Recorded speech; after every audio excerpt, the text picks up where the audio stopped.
Beleza.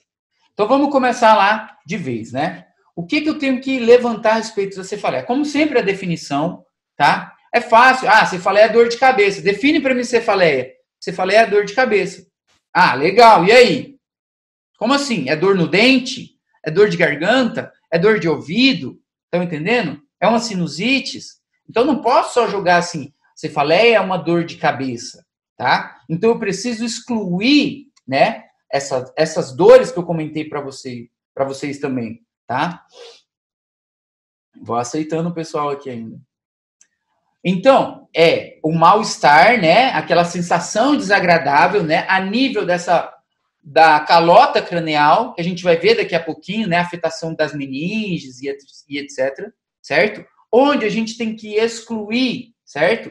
Dolores faciais, dor de dente, dor faríngeo, né? A gente tem que deixar eles de lado para estar falando realmente da cefaleia, tá? E como eu tinha falado para vocês, é algo complicado. Por quê? Por que cefaleia é complicada? Para vocês entenderem. Porque a fisiopatologia de várias cefaleias não é clara, tá? Ninguém entende ainda os mecanismos certinhos de algumas, tá? Porque, dependendo da sintomatologia, elas vão mudando a sua classificação, tá? A gente vai estudar 3 hoje, mas essas 3, gente, elas abrem um leque gigantesco. Continuando. Como eu comentei para vocês, vai levar a invalidez social do paciente, né? Ele não vai conseguir se relacionar com as pessoas da casa dele, com os amigos, certo? O aspecto laboral desse paciente, né? Tem cefaleias aí que tem crises, né, que duram uma semana. Então, durante essa semana toda, o paciente está com dor. Ele não pode trabalhar, o cara não consegue produzir. Tem cefaleia, que a gente vai ver daqui a pouco, que piora com o movimento. Então, se o teu paciente exerce um trabalho que necessita de movimentação, como que ele vai trabalhar se o movimento piora a cefaleia dele? Certo? Tem cefaleia que piora com a luz, entenderam? Então ele não consegue. Ele quer ficar trancado no quarto, ou ela quer ficar trancada no quarto, no escuro, entendeu? Quietinho, sem se mexer. Porque dói muito, incomoda, tá? E a gente vai pegar certinho daqui a pouquinho, tá? Então, continuando, vamos lá. Primárias e secundárias, como eu tinha comentado para vocês, e é essencial a gente levantar para poder pelo menos entender a fisiopatologia delas, de algumas, ou principalmente da migrânia, né, o sistema trigêmino vascular, né, que eu vou citar ele já para vocês como vai funcionar. Essas 2 tabelinhas aqui eu tirei do livro do Harrison, tá, de medicina interna, tá? Não se preocupem com elas, o foco de vocês é o Argente, tá? O que mais que a gente tem que pegar para dar início para a cefaleia? Vamos lá. Falar das primárias a princípio, tá? Então vamos lá. A primeira e uma das principais, pessoal, prestem atenção agora, tá? Fecha o Twitter aí, o Instagram, o YouTube, tá? Presta atenção, tá? Migranha. A gente vai falar de 3 primárias. Vai ser essa aqui, a migranha, vai ser a tensional, tá? E vai ser a de Horton, tá? Essas 3 são as primárias que a gente vai comentar, beleza? Estou começando aqui com a migranha, ou enxaqueca, né? Como talvez vocês já teriam ouvido falar, tá? É importante eu levantar essa teoria, né? Neurovascular ou trigêmino vascular, tá? A gente vai entender agora o que acontece. Por que essa paciente sente essa dor de cabeça, tá? Por que essa mulher tem essa crise toda, tá? Então, o primeiro ponto é esse. Por que eu estou falando essa paciente? Por que eu estou falando essa mulher para vocês? Porque a migranha, já anotem aí, a migranha, ela é mais frequente no sexo feminino, tá? Isso vai ser importante, tá? Então, tua paciente feminina, né, a mulher, tem uma maior chance de desenvolver essa migranha, tá? Ela tem uma prevalência maior nas mulheres. Aí, mas o homem não pode ter migranha? Pode, claro que pode, gente. Mas vamos pelo que é mais importante, pelo que mais acontece. Então, ela predomina no sexo feminino, tá? E o que acontece aqui, gente? O seguinte, prestem atenção também. Sabe-se que essas pacientes, né, que têm essas crises migranhosas, têm um encéfalo mais sensível a determinados estímulos, tá? É algo genético, é delas mesmo. O cérebro, o encéfalo dela ser mais sensível. essas fibras sensitivas trigeminais são mais sensíveis a determinados estímulos, certo?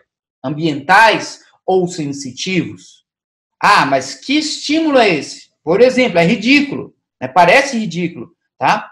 Essa tua paciente pode ter uma sensibilidade ao chocolate, por exemplo, né? Então, se ela comer muito chocolate, pode desencadenar uma crise migranhosa nela. Brincadeira. Essa tua paciente pode ter uma sensibilidade ao álcool, né? Então, ontem estava meio friozinho, tomamos um vinho, certo? E aí, não, ela tá de ressaca só. Não, atacou a enxaqueca dela. Porque o álcool pode ter sensibilizado esse sistema dela aqui, tá? Então, chocolate, o álcool, queijo, né? Às vezes o paciente comeu um queijo coalho, aquele espetinho lá, bonitinho lá, desencadenou uma crise migranhosa nela. Um que é frequente, a luz, né? A luz do sol saiu, pegou muito tempo no sol, né? E aí desencadena também, tá? Então, pessoal, cefaleia, a migrânia, por exemplo, que é a que a gente está falando, é algo muito individual, né? Para uma paciente pode ser o chocolate, para outra pode ser a luz, para outra pode ser o álcool, e por aí vai. O que vocês têm que entender? Que essa mulher tem essas fibras sensitivas trigeminais sensibilizadas a esse estímulo, certo? Beleza? Isso é importante. E aí, o que acontece? A gente vai dividir essa fisiopatologia em 3 fases, tá? Em 3 fases. Vão me perguntar isso em semiologia? Provavelmente não, mas vocês têm que entender, tá? Porque eu não sei se tiveram isso ano passado, que eu acho que também provavelmente não tiveram, tá? Então, vamos lá. Primeira fase é chamada de fase dos neurotransmissores, tá? Estão pegando aí? E o que eu tenho para entender nessa fase? Vamos lá. Nosso objetivo é chegar na dor de cabeça, tá? O que foi acontecendo para essa paciente ter a dor de cabeça? Primeira fase, neurotransmissores, beleza? O que eu preciso nessa fase de neurotransmissores? Para começar a história, eu preciso de um desencadenante, tá? E o que a gente viu que tinha de estímulo desencadeante? Álcool, chocolate, o queijo, a luz, né? Então, na fase de neurotransmissores, preciso de um desencadenante, certo? Vou aceitar a Ana aqui, também está entrando agora, tá? Um desencadenante. E aí o que acontece? Esse desencadenante, ele vai sensibilizar, né, as fibras sensitivas trigeminais, certo? E o que vai acontecer? Estão vendo aqui esse núcleo dorsal del Hafe, certo? Essa regiãozinha aqui, ó, certo? Vai liberar serotonina, né? Anotem, serotonina, né? Vai ter atuação, vai ter a liberação de serotonina, beleza? E essa outra regiãozinha aqui, do locus ceruleus, aqui, ela vai liberar noradrenalina. Então, olha lá, eu estou na fase de neurotransmissores. Quem são esses neurotransmissores? Serotonina e noradrenalina. São esses dois. É deles que a gente vai estar falando. Fim, tranquilo. Lembre que o nosso objetivo é chegar na dor, tá? Então, fase de neurotransmissores. Liberação de serotonina e noradrenalina. Fechou. E aí, o que vai acontecer, pessoal? Vamos para a segunda fase. Olha o nome dela, fase de vasoconstrição. Ué, já estou entendendo o que vai acontecer nela, né? Uma vasoconstrição. Como? Prestem atenção, que agora começa a funcionar mesmo a cefaleia. A serotonina e a noradrenalina, que foram liberados ali na primeira fase, vai fazer o seguinte, vai ocasionar uma diminuição do fluxo sanguíneo, né? Essa vasoconstrição, né, causada por elas, vai levar uma diminuição do fluxo sanguíneo. Então, na fase de vasoconstrição, eu tenho uma diminuição do fluxo sanguíneo. E vocês aprenderam isso, que essa diminuição do fluxo sanguíneo é isquemia, certo? Se essa região está recebendo menos sangue, né, ela está entrando numa fase de isquemia, bom? Então, fase de vasoconstrição, devido a essa vasoconstrição, diminui o fluxo sanguíneo, certo? Isquemia. E isso aqui, prestem atenção agora. Isso aqui explica algo importantíssimo da migrânia. A diminuição desse fluxo sanguíneo, gente. Vou ver o que estão falando no bate-papo aqui. Beleza, libera noradrenalina, isso. Locus cerúleus, na primeira fase. Perfeito. Então vamos voltar lá. Desculpa aí. Voltando. Noradrenalina, adrenalina, né, na fase de neurotransmissores, certo? Levaram a vasoconstrição. Diminuiu o fluxo sanguíneo, isquemia. Agora é o ponto-chave, tá? Ponto-chave. Como diminuiu esse fluxo sanguíneo, pessoal, certo? Essa paciente vai estar no estado de déficit neuronal transitório, ou seja, recebeu menos sangue, déficit neuronal, né, tá com menos aporte, transitório. Vocês já vão ver o porquê do transitório também, tá? Então, essa isquemia vai levar a um déficit neuronal transitório, tá? Que, agora é a coisinha mais importante, que a gente vai chamar de aura. Anotem essa palavrinha, aura. Falou de migrânia, cuidado, põe uma estrelinha, aura. E o que é essa aura? Né? A diminuição desse fluxo sanguíneo vai ocasionar essa aura. E essa aura é o seguinte, gente. É como se fosse uma premonição dessa paciente. Ela sabe que quando ela tem essa aura, daqui a pouquinho ela vai ter a crise dela de migrânia. E essa aura, ela se manifesta com alterações visuais ou sensitivas. Como assim? Não estou entendendo. Vamos lá. Então, tive a minha exposição, né, ao desencadenante, ao álcool que seja, ao chocolate. Enfim, noradrenalina, depois serotonina, vasoconstrição, isquemia. Aí essa tua paciente começa a fazer isso aqui, ó. Tá conversando contigo e fala assim, nossa, doutor, tô vendo umas luzinhas aqui na minha visão, né, na minha vista, tá brilhando umas luzinhas. Aí ela olha no relógio dela e fala assim, ó, daqui 40 minutos vai atacar a minha dor de cabeça. Aí você fala, nossa, como que você sabe que daqui 40 minutos vai atacar? Não, é porque toda vez que eu vejo essas luzinhas, né, essas manchas na minha visão, eu sei que daqui a pouquinho começa a minha migrânia. Então, o que é isso? Ela ter visto esses brilhos, né, essa alteração visual. É a aura. Então, eu falei para vocês, a aura é algo que vai preceder a cefaleia dela. Né, vai vir antes. E essa aura, pessoal, pode ser visual ou sensitiva. Dei o exemplo visual para vocês. Tá? Sensitiva, como seria? Tá lá conversando contigo e ela sente assim, um formigamento na mão ou no braço. Nossa, tá formigando meu braço de novo. Daqui a pouquinho, coisa de 40 minutos, eu vou ter a minha crise. Vai atacar a minha dor de cabeça. Meu Deus, de novo isso? De novo. Como que ela sabe isso? Porque ela tá sentindo a aura, certo? Ela tá tendo essa aura. Estão entendendo? Então, esse formigamento no braço pode ser uma aura. Uma dormência pode ser a aura dela. Essas alterações visuais podem ser a aura dela. Tá? E outra coisa importante da aura, pessoal. O tempo de evolução dessa aura é de, no máximo, 60 minutos, tá?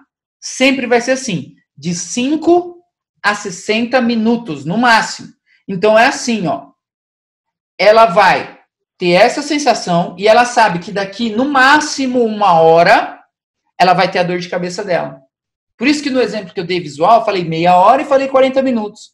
Porque é sempre menos de 1 hora, né? O tempo que ela tem. Teve a alteração visual, daqui 40, 20, 50 minutos, ela vai ter a dor de cabeça dela, tá? E outra coisa importante da aura, gente, ela é típica da migrânia clássica, tá? A migrânia clássica cursa com aura, porque vocês vão ver que pode ter migrânia sem aura também, tá? Que a pessoa já tem direto a dor de cabeça, tá? A migrânia clássica é a que tem essa aura, tá? E essa aura, como eu comentei para vocês, alteração visual, sensitiva, é causada pelo quê? Por um déficit neuronal transitório. Estão entendendo o porquê do transitório? Porque ela tem uma duração de até 60 minutos. Aí é transitório, passou, tá? A aura, aí vai começar a dor de cabeça. E outra coisa, essa aura vai estar na fase 2 de vasoconstrição. Ninguém falou de dor ainda. Em nenhum momento falei de dor. Não está doendo ainda. Né? Essa mulher não está com dor de cabeça. Ela está com alterações visuais ou sensitivas. Beleza? Terceira fase. Vasodilatação. Então, o que acontece? Essa vasoconstrição, gente, e essa aura, essa sintomatologia aí dela, que eu expliquei para vocês, o organismo dessa mulher começa a entender isso como uma inflamação. Então ele começa a entender assim, porra, desculpa o palavrão, tá me faltando oxigênio aí, tá me faltando sangue aí, tá tendo alguma inflamação, calma aí, vamos resolver isso. E aí, o que a gente sabe de inflamação? Vasodilatação. E aí, na terceira fase, ocorre a liberação, pessoal, certo? De alguns neuropéptidos, né? Na aula de dor, pedi para vocês separarem um chamado substância P, né? Estamos falando de dor, inclusive, e o P ficava de pain, né? Só para lembrar, pain em inglês, dor. Substância P é um. Então, na fase 3 de vasodilatação, a gente vai ter isso, ó. A simulação de uma inflamação vai levar à liberação de substância P, né? O neuropéptido, substância P. Que outro que pode estar sendo liberado tem o que a gente conhece como péptido regulador do gene da calcitonina, tá? Também pode ser, tá? E ele também é um neuropéptido, tá? Mas não se meta com ele. Péptido relacionado, desculpa, não é regulador. Péptido relacionado com o gene da calcitonina, tá? Então, esses dois, a atuação de substância P e desse péptido, vai causar uma vasodilatação, tá? E isso tem que ficar claro para vocês, uma coisinha aqui. Eu falei neuropéptidos. E os neuropéptidos têm a ação mais lenta. E é isso que vai explicar essa mulher ter dor de cabeça por vários dias. Porque em vários dias, esses neuropéptidos, né, como agem de forma lenta, vão estar agindo, né? Coisa de 72 horas, essa mulher vai estar com dor de cabeça ainda, porque é lenta a atuação. E o que acontece? Estamos lá falando de meninges, né, dura madre, tem essa vascularização dela, certo? Não tem para onde esse sangue, né, se dilatar, correr para onde, meu Deus, se é osso, né? O que vai acontecer? A partir do momento que eu aqui, ó, dilato, né, a irrigação dessa dura madre, minha paciente começa a sentir dor. Então, na terceira fase, eu vou ter dor. Devido ao quê? Vasodilatação. Tá? Vasodilatação de quem? Dos vasos das meninges. Aí. E aí vai ficar nesse ciclo. Vai ficar nesse ciclo. Neuropéptido, vasodilatação, e o vaso está lá pulsando. E isso também eu falei para vocês na aula de dor, pessoal. A dor dos vasos é aquela dor que, ó, pulsa. Então vai ser importante vocês entenderem que a característica da dor da migrânia vai ser pulsátil. A gente vai ver daqui a pouco na semiologia, tá? Então, vamos lá. Tá doendo agora, tá? Já vimos que por várias horas vai ficar doendo, ou dias. O que vocês têm que entender para terminar essa migrânia aqui? Vamos lá. Pode ter aura ou não. Pode ter aura ou não. A gente falou agorinha, tá? Importantíssimo isso agora. A característica dessa dor é pulsátil, né? Vai ficar pulsando o vaso ali dentro, tá? E vai doer. Outra coisa importante. Essa dor, pessoal, essa tua paciente, lembra a intensidade da dor? De 0 a 10, quanto que dói? Ela sempre vai ser uma dor de moderada a intensa, tá? Ela vai relatar, né? Por exemplo, se fosse de 0 a 10, ele ia te falar, olha, doutor, tá doendo 7, tá doendo 8. Estão entendendo? Tá? Então, é uma dor de moderada a intensa, tá? E outra, importante também, a migrânia, gente, cursa com sintomas acompanhantes de náuseas e vômitos, tá? Tua paciente pode falar que no meio da aura dela lá, certo? no meio da crise dolorosa dela, ela vai falar, nossa, doutor, mas eu me sinto enjoada, eu quero vomitar, às vezes não consigo vomitar. Migrânia, tá? Migrânia.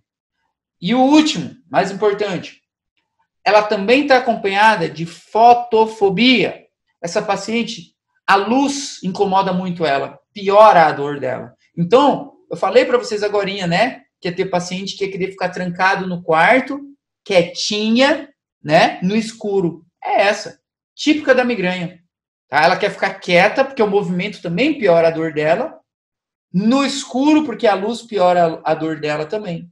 Tá? Então, é migrânia. Tá? Pegaram aí? Fisiopatologia dela e esses alguns conceitos. Vou ver se alguém mandou uma pergunta aqui. Peraí.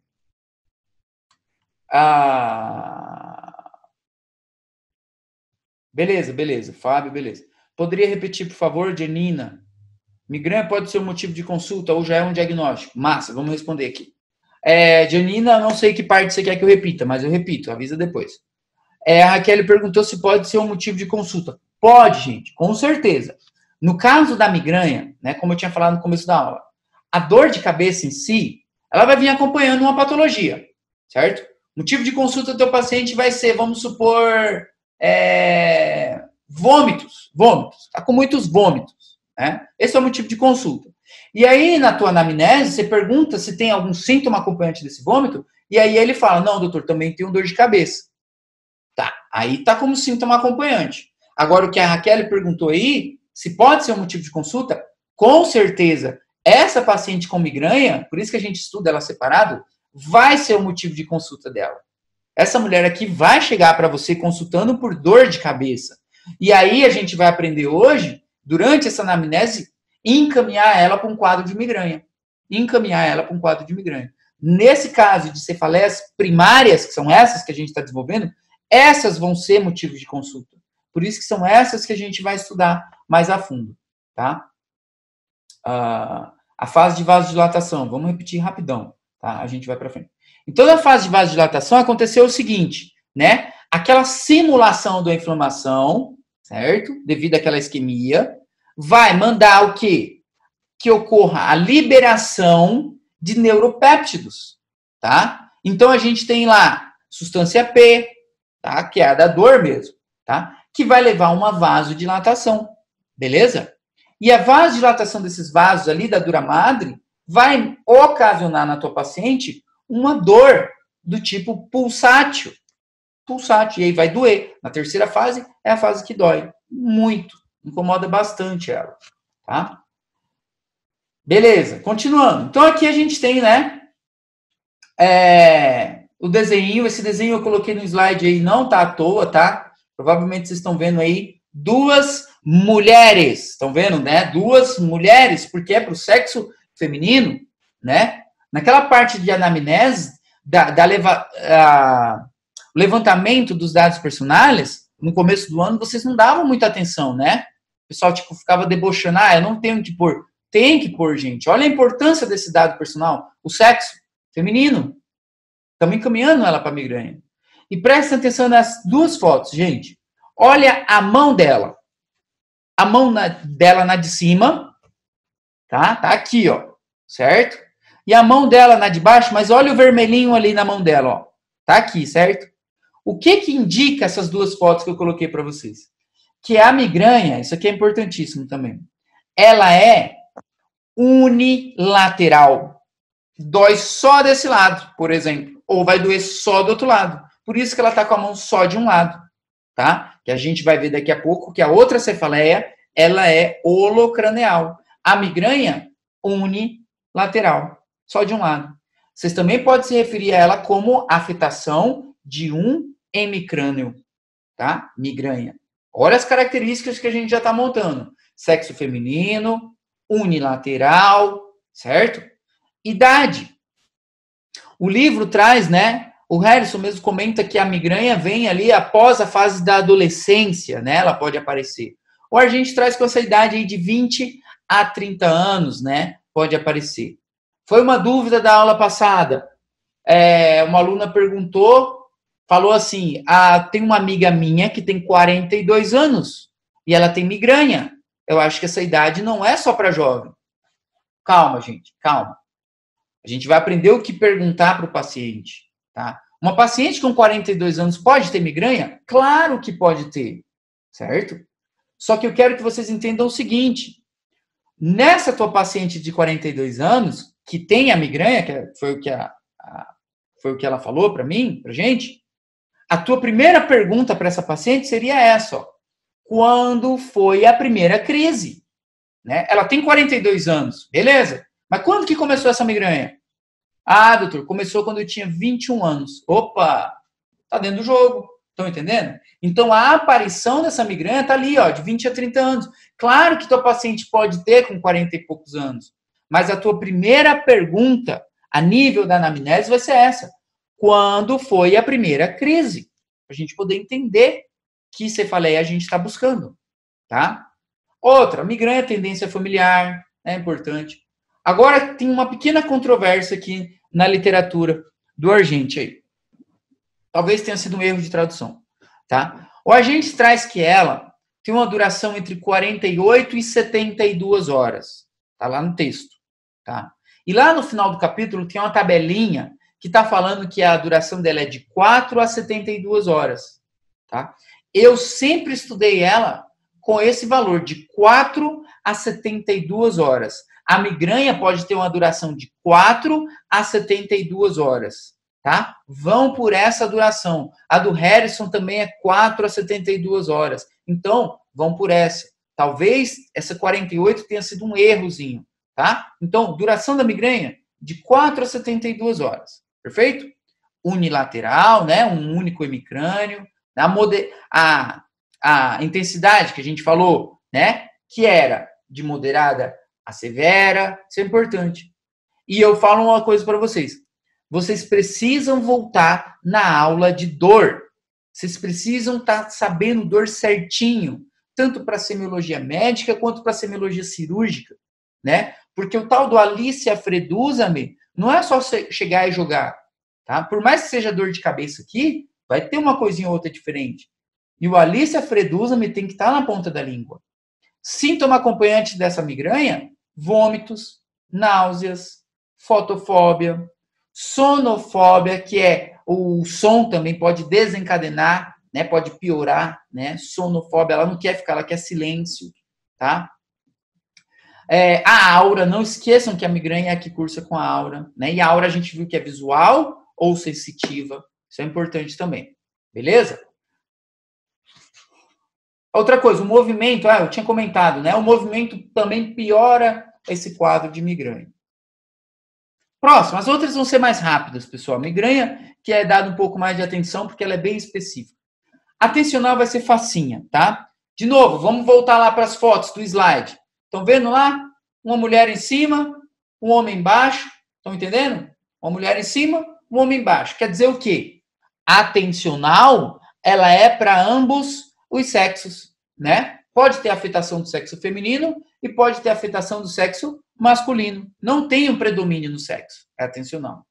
A fisiopatologia da atencional não é muito clara também até hoje. Não é tão clara assim como a da migrânia. A da migrânia também era uma teoria, aquilo lá, tá? Não é 100%. A teoria mais aceitável é aquela, tá? Atencional, o nome dela já diz, ó, tensional. O pessoal assimila ela com a cefaleia relacionada com tensões, sejam essas tensões psicológicas ou físicas. Então, é aquele paciente que está sobre um estresse constante, seja esse estresse laboral, seja um estresse amoroso, né, problema amoroso, que tem muito aí também, seja um estresse pela faculdade, e aí, pela essa tensão toda psicológica, desencadena essa dor de cabeça, do tipo tensional. Ou pode ser por uma exacerbação de um exercício físico intenso. E aí, leva também por um aumento na tensão, cefaleia tensional, tá? Já vimos que ela é para ambos os sexos, certo? Vamos lá diferenciando ela. E olha as duas mãos, ó, agora. Vermelho de um lado, vermelho do outro. O que isso indica para vocês? Ela é, ó, bilateral. Ou seja, holocraneal. Ou seja, afeta ambos hemisférios, né? Afeta os dois, o hemicrânio, tá? Afeta todo o crânio, tá? Os dois lados. Então, olha a ectoscopia da tua paciente, ó, mão de um lado, face dolorosa, certo? Mulher, nova, migraña. Chegou assim, os dois lados, ou assim, os dois lados, também, relatando, né, toda essa questão de estresse psicológico e etc. Tensão, tensional. Estão entendendo? Como que é importante essa avaliação de ectoscopia, de anamneses, né? Tudo faz sentido, gente, na semiologia, tá? A idade para tensional, qualquer idade da vida, não tem uma idade específica, né? São os acontecimentos da vida desse paciente, tá? E aqui, gente, o caráter da dor é uma dor que aperta a cabeça desse paciente, né? Tá apertando, é opressivo, né? É estranho, né? Ele sente que tá algo apertando a cabeça dele. Pensa, tensão. E ela tem uma duração mais prolongada. Aqui, o teu paciente pode relatar essa cefaleia por uma semana. Estou lá com uma semana com dor de cabeça já, doutor. Por isso que eu vim me consultar. Ah, opa, uma semana é muito tempo. Vamos pensar aqui, vamos para essa anamnese melhor dele. E a intensidade é mais leve do que a migraña. Então, naquela escala de 0 a 10, uma tensional teria uma intensidade de quanto, mais ou menos? 6, vamos supor.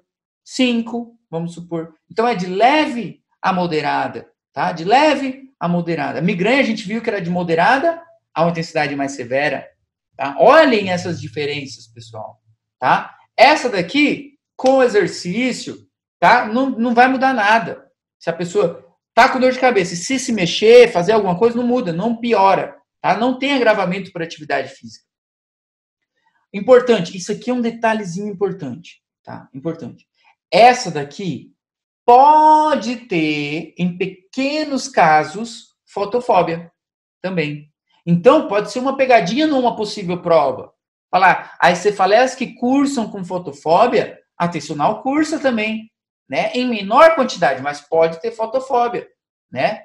Ou sonofóbia também, tá? Agora, o que não tem aqui é náuseas. Náuseas não vai ter, nem vômito. Agora, fotofóbia também pode ter. Um pouquinho, mas pode ter. Cuidado, tá? Cuidado. A última, terceira. Vamos lá. Deixa eu ver se alguém tem alguma pergunta aqui. Não, né? A Vitória mandou a tabela do livro. Eu já comento para vocês essa tabela também. A gente vai comentar já ela. Não gosto muito dessa tabela também, não. Acho ela muito abrangente. Focar em algo mais para semiologia mesmo. Vamos lá. Cefaleia de Horton, gente. Ou racimo. Ou em salvas. Ou cluster. São todos esses nomes levam para a mesma, tá? Agora alguém tinha perguntado para mim no WhatsApp se eu tinha mencionado a cefaleia de racimo na aula de segunda. E eu, sim, é a de Horton, tá? Eu gosto de chamar ela de cefaleia de Horton, porque assim, olhem para a foto. Em cima tem um homem, embaixo tem um homem, certo? Então, já entendi que ela tem um predomínio, certo? Pelo sexo masculino. Então, eu gostava de chamar ela de Horton, porque eu falava assim, Horton é um cara, né? Então, a do Horton, é do homem. Eu já sabia assim, tá? Mas é a racimo, tá bom? Associe migraña mulher, tensional tanto faz, e Horton ou Horton é um cara, né? Ou racimo, tá bom? O que é importante entender dessa cefaleia, pessoal? Ela é extremamente rara. Ela é extremamente rara. Aí você fala, meu, mas por que eu tenho que estudar um negócio que é extremamente raro? Porque ela dói muito. É a que dói mais de todas, tá? E ela é terrível. Essa aqui compromete demais a qualidade de vida do paciente. Vocês já vão entender o motivo, tá? Então, a primeira coisa para entender, ela é para o homem, certo? Segundo, que eu já estou até falando, ela dói muito. Esse paciente, ele prefere ficar batendo a cabeça dele na parede, porque a dor da pancada é melhor do que a dor dessa cefaleia. Tem casos de pacientes que se matam. Ele se suicida, porque ele não aguenta mais essa dor de cabeça. Então, ele prefere morrer logo. Já tem casos disso também. tá? É extremamente rara e extremamente dolorosa, tá? E olhem o vermelhinho aí da foto, ó lá.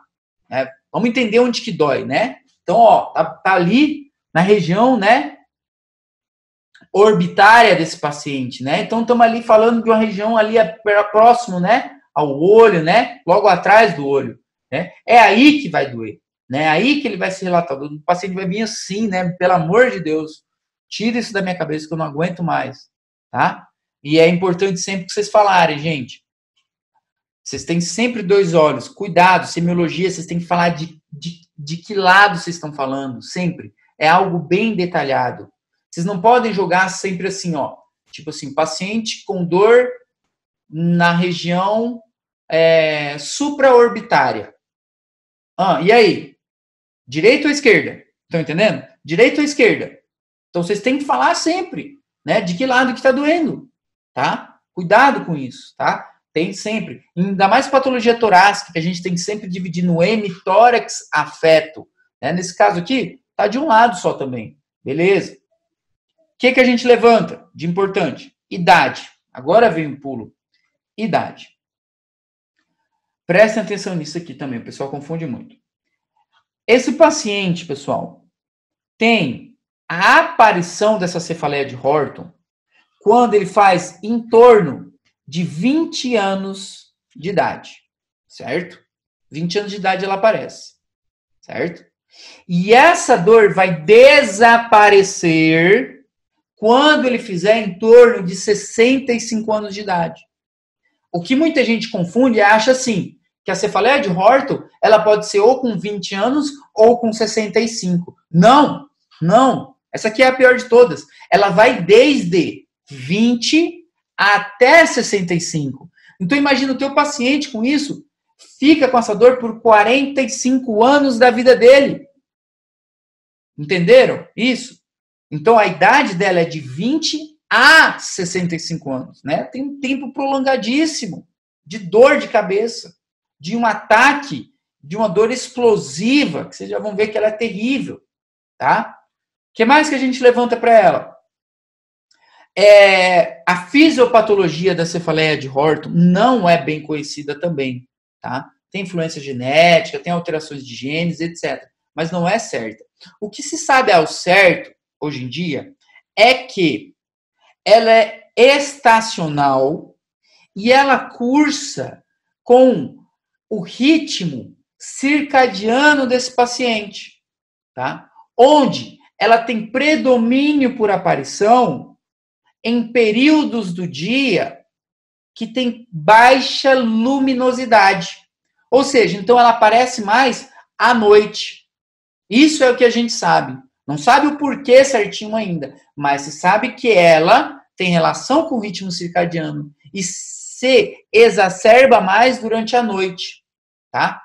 E pesquisas mostram também que elas atacam mais esse paciente em épocas do ano cuja noite é mais longa, tipo inverno. Então, como anoitece mais cedo, algo do tipo assim, esse paciente sofre mais durante essas épocas do ano. Também, devido justamente a essa ausência da luz. É diferente das outras, estão entendendo? O que eu tenho que entender? A duração dela, gente, a gente viu que migraña durava alguns dias, vimos que a tensional poderia durar até uma semana. A de Horton é coisa ali de 2 horas, meia hora a 2 horas, a no máximo 3 horas. É um tiro, é rápida, né, comparado com as outras. Só que, gente, é uma explosão na cabeça desse paciente que ele não aguenta. Ele fica louco, ele se mexe, ele se rebate, ele se joga, porque dói muito. E isso é outra diferença, porque a migraña a gente viu que a paciente queria ficar quietinha. Aqui, o teu paciente fica agitado, ele fica louco com essa dor de cabeça, né? E imagina um pouco, pode ter uma frequência diária de várias vezes, de 3 crises durante o dia. Então, por mais que ela dure 2 horas ou meia hora, né? Passou essa dor de cabeça, daqui tantas horas ela vai voltar. Outra crise, o cara quer morrer, dói muito, tá? E voltando para a fotinha lá, olha o síntoma acompanhante dela. Estão vendo lá apontando? Lá de cima aqui, deixa eu marcar para vocês. Ó, a pálpebra desse paciente meio caída, estão vendo? O que isso indica? Indica que esse teu paciente vai ter uma pitose palpebral. Cuidado, lembra que eu acabei de falar para vocês. Vocês têm duas pálpebras. Temos duas pálpebras, certo? Eu preciso falar qual pálpebra é essa. Então, como que vocês têm que relatar isso? Pitose palpebral do lado afeto. Pitose palpebral, o paciente apresenta uma pitose palpebral do lado afeto. Entendendo? Olha o olho dele lá em cima também. Parece que está cheio de lágrima, né? Parece que está cheio de lágrima. Então ele tem um lagrimeio. Onde é esse lagrimeio? Do lado afeto. Olha o nariz dele escorrendo. Tá vendo? O nariz escorrendo é o que a gente chama de rinorreia. Né? Tá escorrendo, né? Do lado afeto. Pode ter um edema de pálpebra também, tá? Mioses, tá? Isso são sintomas acompanhantes da cefaleia de Horton, tá? Bem tranquilo para vocês. E aí, falando da semiologia em si, o que vocês perguntariam para o teu paciente? Anotem. Cuidado. Não é só tacar uma Alicia Fredusa aqui, tá? É diferente. Então, vamos lá. Para todas essas três situações, o que vocês poderiam perguntar para o teu paciente? Primeira pergunta de cara tem que ser essa. Quando foi a primeira crise? Vocês vão perguntar. Chegou com essa dor de cabeça. Motivo de consulta, que a Raquel perguntou. Pode ser motivo de consulta? Pode. Qual que é o motivo de consulta? Dor de cabeça. Porque é palavras do paciente, não é verdade? E aí, tua primeira pergunta sobre essa cefaleia é: quando foi a primeira crise? Porque a gente precisa entender. Certo? Outra boa pergunta para se fazer. Onde começa essa dor? Onde que dói? Me aponta. Mostra para mim com a sua mão, com o seu dedo. Aí o teu paciente vai falar assim: olha, doutor, dói aqui, ó, desse lado. Aí você pergunta: e do outro lado? Não, só desse lado que dói muito, doutor. Opa, ó lá. Ó lá. Estão entendendo? Já estamos encaminhando ela para uma migraña, porque é unilateral. Tá? Se o teu paciente, um homem, chega falando que está doendo aqui atrás do olho dele e ele está querendo morrer de tanta dor, eu tenho que pensar o quê? Né? Claro que não, porque é difícil pegar um paciente com isso. Mas Horton, num caso clínico que vier numa prova para vocês. Tá? Então, quando foi a primeira crise? A localização, onde que começa essa dor? Certo? Se teve alguma irradiação, porque pode ter começado aqui, mas irradiou para todo o hemicrânio, todo o crânio, certo? Então, já não é mais unilateral, tá? Pode ter uma irradiação a nível de coelho, né? A nível que acompanha o trigêmino, né? A gente tem que buscar, né, a semiologia, tá? Importantíssimo, o caráter da dor, vocês vão ter que perguntar. Por isso, vocês têm que voltar naquela aula de dor, para entender quando uma dor é opressiva, quando a dor é pulsátil, né? Ah, a Horton, não falei? Horton tem um caráter terebrante.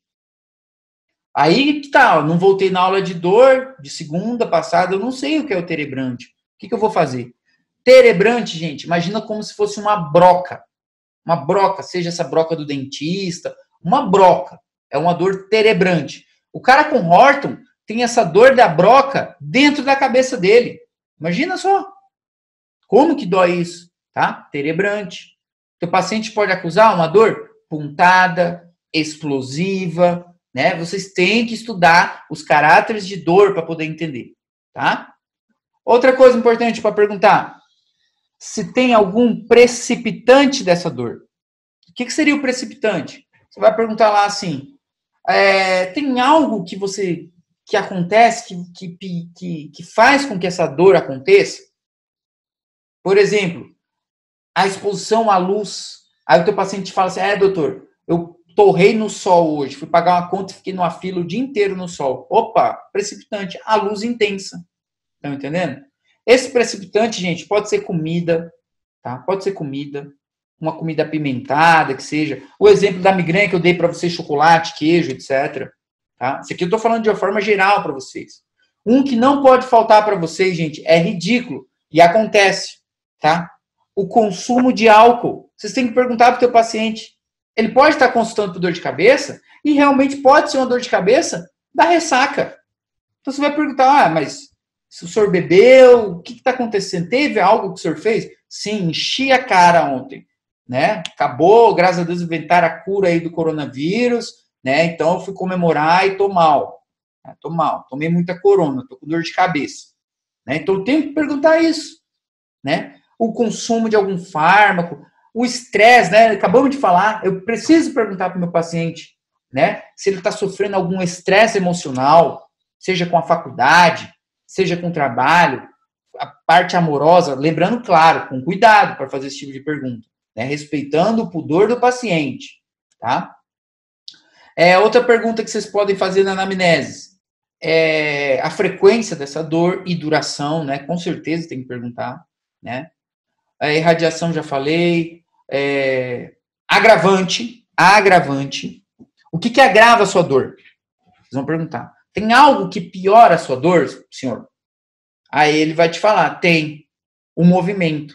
Olha, eu tenho que ficar quietinho aqui, porque se eu me mexer, a dor piora. E principalmente esse aqui, gente, ó, o movimento, ó, cervical. Tem cefaleias que pioram com esse movimento aqui, ó. O paciente não quer nem mexer a cabeça, porque piora, tá? Então é um agravante. Aí até falando da luz também como um agravante, tá? De novo, né? A luz ou som também é um agravante dessa cefaleia, tá? Vamos ver outra coisa. Valsalva, né? Aquela manobra de valsalva que eu passei para vocês lá no começo, né, das aulas, né? Que eu sei que vocês anotaram aí e até treinaram ela. Lembra que eu falei que valsalva era uma manobra que a gente ia usar para várias patologias, né? Às vezes para despertar uma tumoração, para hérnia, para intensificar um foco cardíaco. A gente pode usar a valsalva para um monte de coisa, né? Aqui para agravar uma cefaleia num exame, eu posso pedir uma valsalva para o paciente, que eu já quero ver se vai piorar essa valsalva dele. Estou examinando ele. E aí vocês já pegaram como fazer a valsalva. Lembra aquela de tampar a mão, né? A boca, né? Pedir para o paciente tossir 3 vezes. Eu sei que vocês lembram dessa daí. Eu não vou ficar voltando, né? Treinem a valsalva. Que pode ser uma pergunta assim, a queima-roupa, tá? Duração. E os alívios, né? Se eu falei dos agravantes, vocês vão perguntar se o teu paciente tem algum, né, atenuante. O que poderia ser atenuante de uma dor de cabeça, pessoal? Não sei. Eita, pô. Algum atenuante poderia ser o seguinte, pessoal. O movimento. A ausência de movimento, ficar quieto. É um atenuante. Tem algo que a senhora faz que melhora essa dor? Aí ela vai te falar, tem sim, doutor. Quando eu fico imóvel, trancadinha no meu quarto, né, sem me mexer, atenua a minha dor. Massa, tem um atenuante para pôr no meu AEA. Legal. Outro atenuante, o frio. De algumas cefaleias, de algumas, calma. Então, essa paciente pode se trancar no quarto, tacar o ar-condicionado no 12, lá, no mais frio de todos, porque melhora a dor de cabeça dela. Ou fazer uma compressa fria, que seja. Tem gente que tenta de tudo, né? A própria compressão, né? Paciente que fica assim, apertando a cabeça dele, porque para ele alivia a dor dele, né? Alivia. O sono. O paciente pode falar, doutor, olha, eu tenho a minha crise, e aí eu deito, eu consigo dormir um pouquinho, aí melhora a minha dor de cabeça. Perfeito. Então eu estou falando de um atenuante, o sono. Legal. Massa. Estão entendendo? Para vocês montarem uma EIA de cefaleia. É quase uma Alicia Fredusa, só que com algumas informações mais essenciais, tá? Isso aqui são perguntas para se fazer durante a anamnese de um quadro de cefaleia. Deixa eu ver se tem alguma dúvida aqui. Ausência de luz, claro, pode ser atenuante isso, ausência de som, né? Vocês entenderam, ainda bem, né? Continuando. Estamos terminando já. As secundárias, gente, essas daqui são as secundárias. Eu só vou citar para vocês, tá? Porque é algo, assim, que varia muito, né? A causa dela é muito dinâmica, né? Por exemplo, teu paciente sofreu um trauma de trânsito, né? Bateu a cabeça, mesmo de capacete, ele vai chegar a consultar com você. Motivo de consulta, senhor? Doutor, eu caí de moto, eu tô aqui porque eu tô com dor. Dor onde? Dor em todo o meu corpo. Tá doendo meu cotovelo, meu joelho, etc.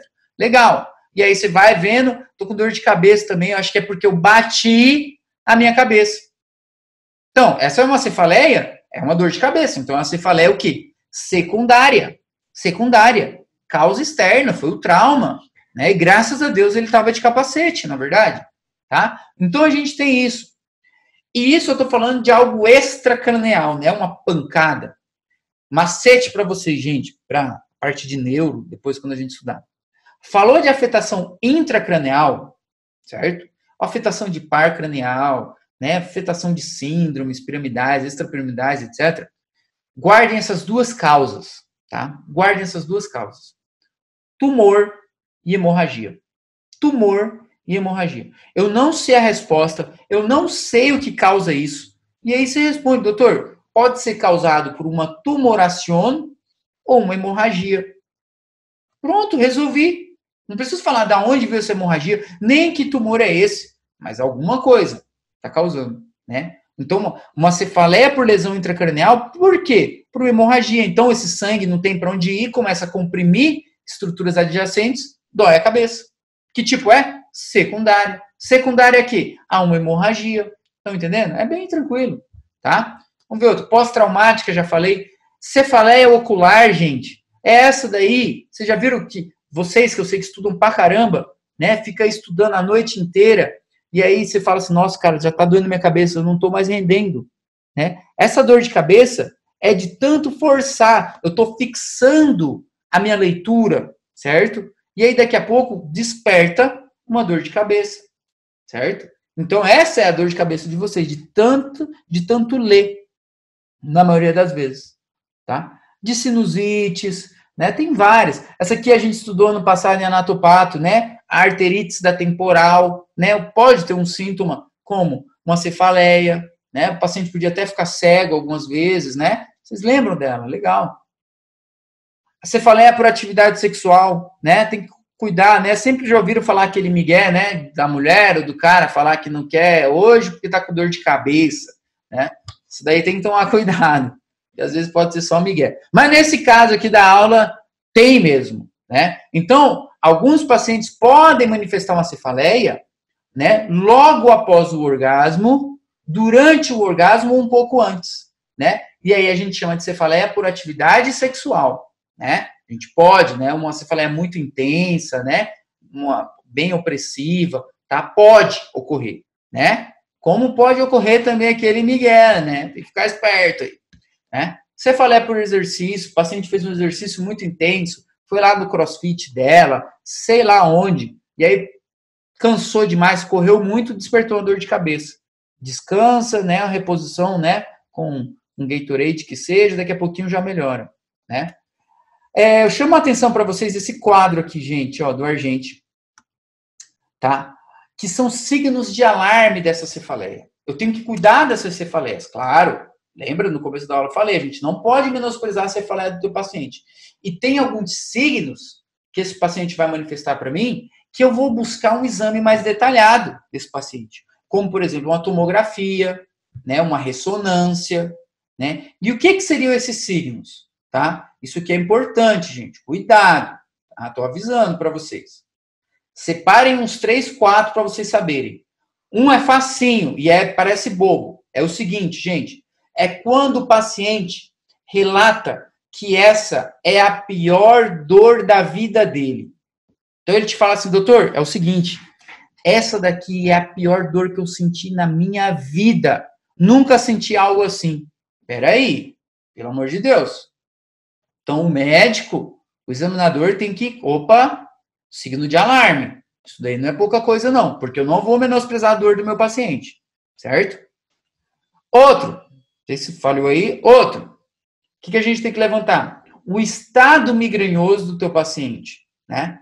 Pode ser uma opção. Então, eu sei que a migrânia tem que durar ali em torno, né? A gente falou agora, de 4 a 72 horas. Só que essa tua paciente, ela está relatando que está uma semana com migrânia, né? Que está com 8 dias, mais até. Então, ela está no estado migranhoso. Ou, quando passa essa migrânia, logo em seguida ela tem outra, né? Então, pera lá, cara. Vamos tomar cuidado. É um signo de alarme. É um signo de alarme. O paciente que manifesta, além dessa cefaleia, né, alteração em visão. Ele te fala, doutor, mas eu tô aqui né, com um problema, eu já estou enxergando meio fraco. Eles falam, né, com essas palavras, né, vocês sabem, né? Então, calma aí. Diminuiu a agudeza visual desse paciente, né? Ele está enxergando algumas manchas, eu tenho que tomar cuidado, né? Ou a força muscular dele está diminuindo de determinado lado do corpo dele. Então, tenho que buscar afetações neurológicas, né? Tem vários. Peguem 3 desses, gente. 3, para vocês saberem, tá? Porque cai em prova, né? Cai, e são poucas as pessoas que conseguem acertar, beleza? Vocês vão conseguir, já estão espertos. Vamos ver o que mais que tem. Essa é a tabela do livro, eu não gosto muito dela, mas é a do livro, fazer o quê? Ó, que traz aqui migrante. 4 a 72 horas, tá? Cuidado, tá? Vamos montar uma tabelinha nossa agora. Na última aula eu fiz no quadro aqui atrás, mas vamos fazer, vou tentar fazer no PowerPoint aqui, tá? E aí essa daqui é que vocês têm que ter na cabeça de vocês, que é bem importante. Beleza. Então, peguem o caderno de vocês, o lápis bem bonitinho, caneta, né, colorida, bem bonitinho, e vamos montar a nossa tabelinha, tá? Isso aqui é o que vocês têm que saber de cefaleia, tá? É isso que vocês têm que saber, das 3, tá? E tem que ficar de cara isso para vocês, são cefaleias primárias, tá? Primárias. Então, vamos lá. Então, vocês têm que começar aqui com os 3 tipos, é claro. Então, a nossa primeira vai ser migranha, certo? Depois, eu vou ter o quê? Tensional. E eu vou ter a de Horton, ou racimo, que eu sei que ela é de Horton. Beleza? Todo mundo está anotando aí? Tá aparecendo de boa, né? Deve estar. Beleza? E aí, os parâmetros que eu vou buscar para diferenciá-las, né? Primeiro a gente vai pôr aqui, ó, sexo, né? Qual que é o sexo que predomina a migranha, pessoal? A migranha a gente estudou que era de quem? Da mulher. Então, sexo da migranha? Feminino. Qual que era o sexo da tensional? Olha a importância dessa pergunta. O sexo da tensional, qual que era? Pra gente levantar. Ambos os sexos, né? Então, tanto faz. Ambos os sexos. Beleza? E a de Horton, a gente separou que era para quem? Para o sexo masculino. Tá aparecendo de boa a tabelinha aí, pessoal? Confirma para mim. Vocês estão conseguindo acompanhar? Nunca tinha feito assim. Perfeito. Valeu. Então, anotem. Sexo masculino, a de Horton. Né? Importante. Próximo parâmetro que eu tenho que ter em mente, né? A idade, né? Então, vamos lá, desde os dados personais, vamos levantar a idade do meu paciente, né? Qual que é a idade para a nossa migranha? Vamos lá. Em torno ali de quantos anos, né? Vamos por mais ou menos, né? Porque não é algo específico, mais ou menos 20 anos. Lembra que essa tabela aqui é nossa. A gente que está fazendo ela. Né? Depois vocês veem lá no livro, tá? 20 anos. Tensional, gente. Quantos anos é tensional? Qualquer. Tanto faz, né? Qualquer idade, qualquer idade. A tensional, vale muito vocês lembrarem o T de tensional de T de tanto faz. Tanto faz o sexo, tanto faz a idade, tá? E a de Horton tem uma idade massa. Por quê? A de Horton inicia com 20 anos, certo? E ela se estende, né? Até 65 anos. Opa! Aí. Se inicia e se estende até 65 anos. É diferente. Tá? Importante. Próximo que a gente tem que levar em consideração. Localização. Né? Um é no olho, etc. Né? Então, vamos lá. Local. Local da migranha, qual que é, gente? Hemicrânio, né? Unilateral, que seja. Então, vamos pôr na linguagem mais fácil para vocês sempre. Unilateral. Tensional. A tensional, onde que dói a tensional? Ó. Então, ela é bilateral. E a de Horton, o que a gente separou dela? Retroorbitária. Não, calma. Né? A dos dois lados? Não, ela é unilateral, só que ela é Opa.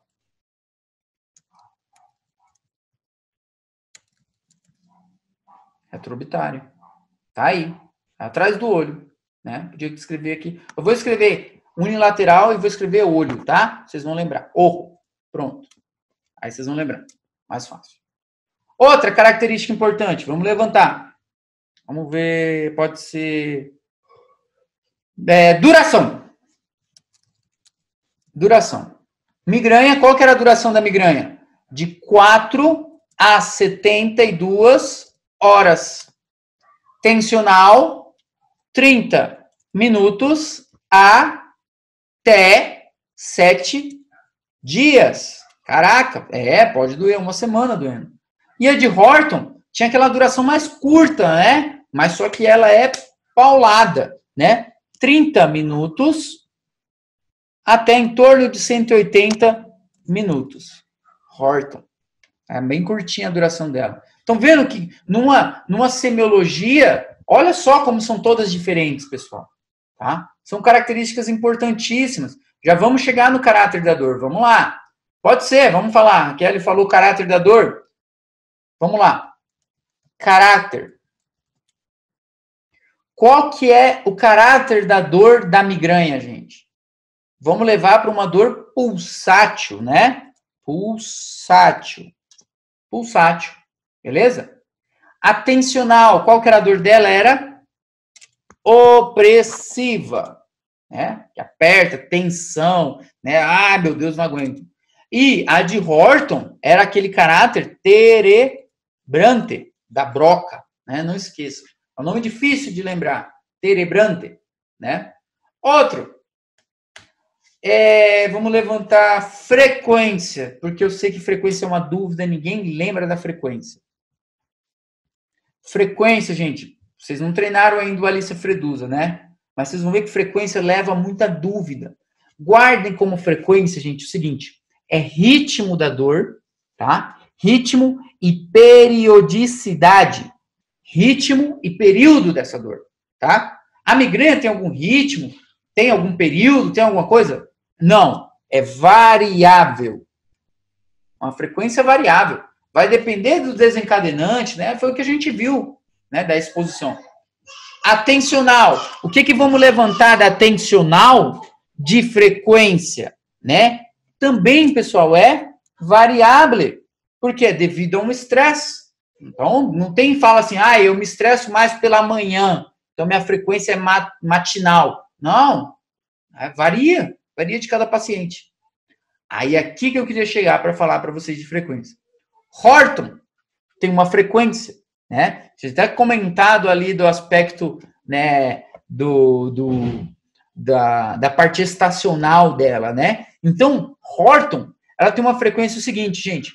Essa crise dolorosa pode vir de 1 a 2 dias, certo? Pode ter um dia, dói no dia, só que nesse dia esse paciente tem alguns ataques, né? De 3 a 5 ataques diários. Então, ele tem uma frequência.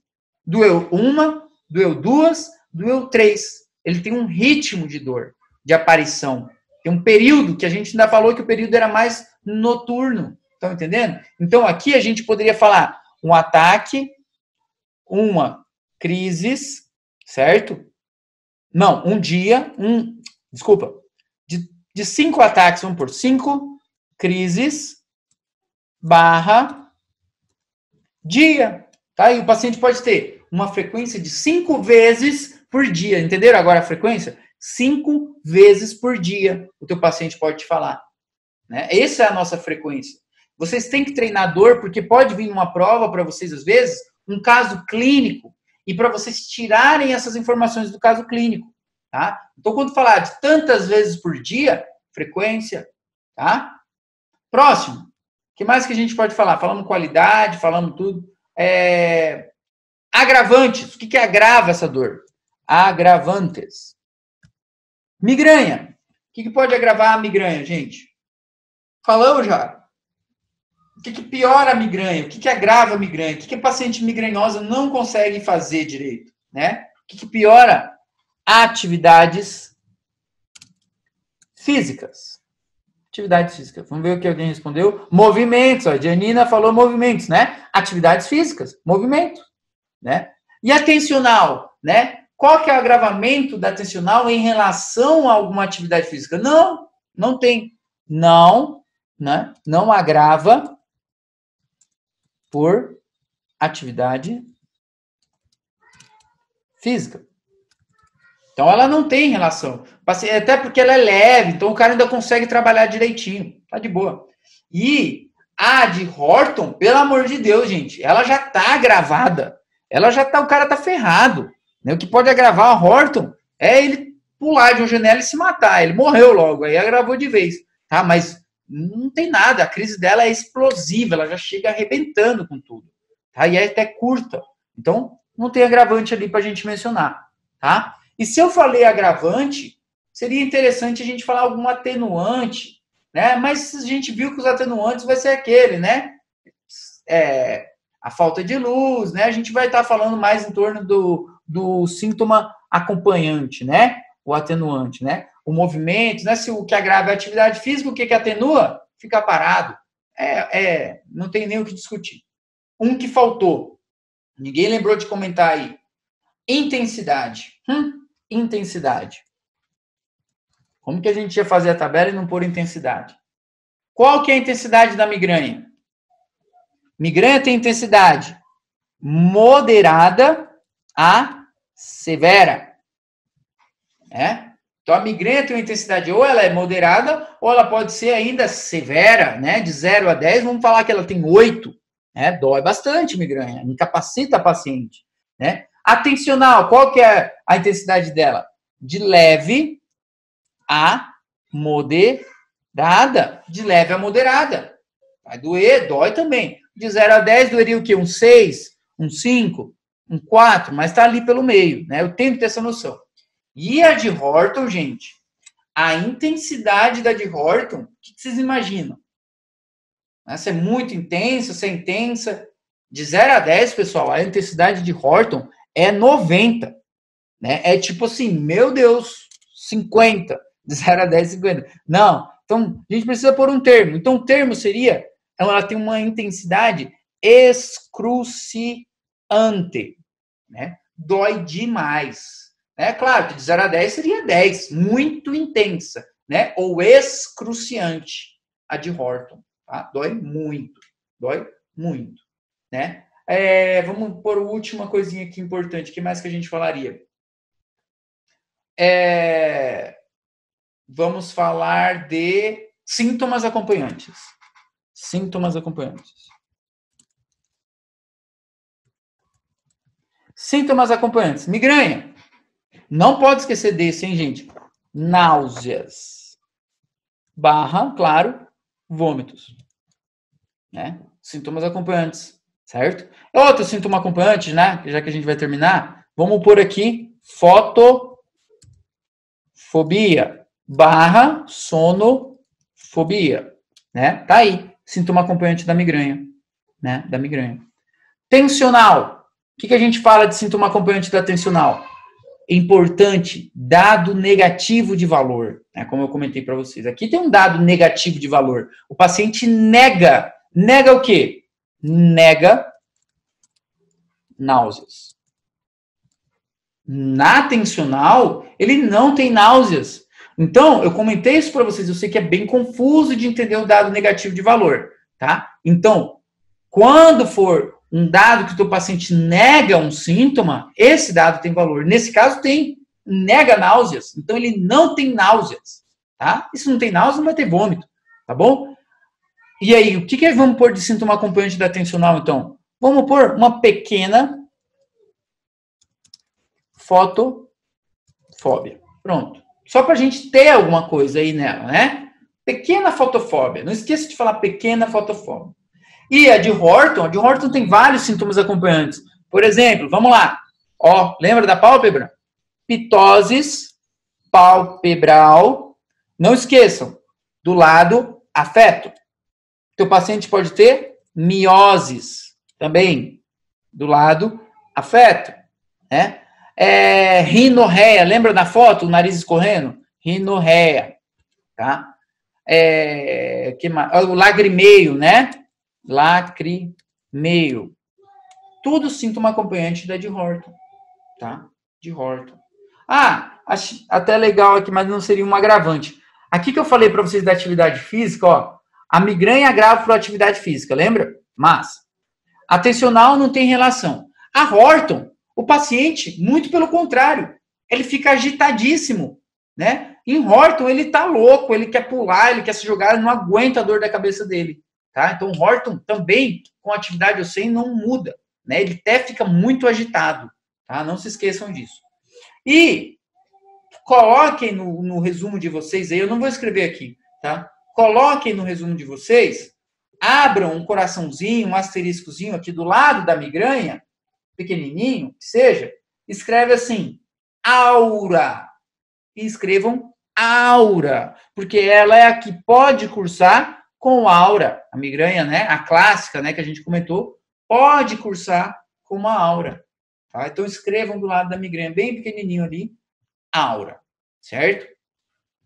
Então, pessoal, cefaleia é isso, tá? É isso, basicamente, né? A anamnese da cefaleia, né? O que a gente tem que levantar de informações, né, sobre o nosso paciente, a classificação entre primária e secundária, certo? Montar uma tabelinha legal dessa, né, para a gente encaminhar o nosso paciente, o perfil desse paciente, tá? Então, eu preciso ter essas informações, tá? Interromper a tabelinha aqui, acho que todo mundo desenhou, tá? Espero, né, que vocês tenham entendido essa parte de cefaleia, tá? É bem importante, né? Um síntoma, né, que aparece com uma grande frequência, tá? Por mais que esse motivo de consulta, por mais que essas primárias em si não sejam tão frequentes, mas vocês podem pegar um paciente com isso, tá? Não esqueçam de deixar um joinha aí no nosso canal, né? De curtir, compartilhar o vídeo e se inscrever, beleza? E aí, até mais. Qualquer dúvida, manda um alô aí no WhatsApp, beleza? E a gente vai se falando, tranquilo? Obrigado, pessoal. Até a próxima.